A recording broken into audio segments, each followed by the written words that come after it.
sako muka zo da shi na hamshakin duniya. Mai nazara Kabiru garkuwar ta Najeriya. San bai san mu yanzu mun san yan nahiya. Kode injiniyan siyasa fata muke. Sannan injiniya na aiki addu'a muke. Jama'a ta makarfi su dukan su kira ado suke. Kalewa mayaudara gaba daya kariya suke. Allah shige da kai duwa haka maganar take. Sha bamban da nasu kai namu daban kake. Sako kayi sun yaba sun amsa duka. Rabir Kabir ma'azu da kai mai nasara. Babanka an kuwa da lumbu sai mun faɗi. Babanka gida da laba sai mun faɗi. Saude mai nasara kun yi maka tanaji. Sai na mu zuba wa dokori usu sun kade. Ma'aza makarfa na ta aisu duka sun yaba. Nima da rara na yaba lakin duniya zaben da yake zuwa.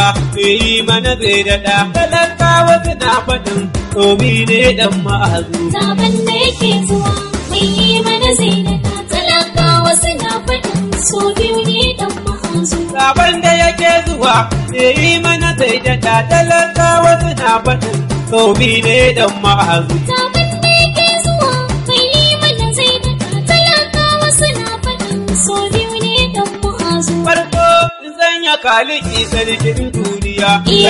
Sarkin da ya yi gaba mu ira gaya. Ya fama da bai dukan da zan dauko indiya. Sako na Kabir ma'azu aljabar duniya.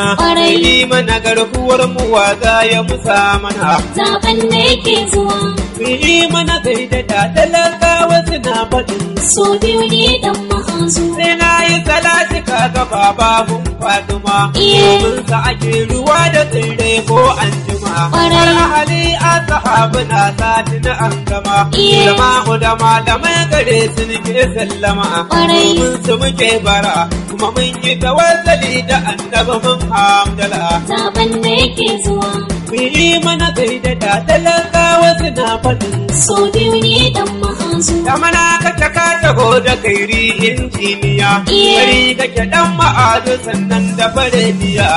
Uwar talakan makarfuka ko da bakar kaya. Mai sai da gida ya takara kai ne zai taya. Kai mana ayyuka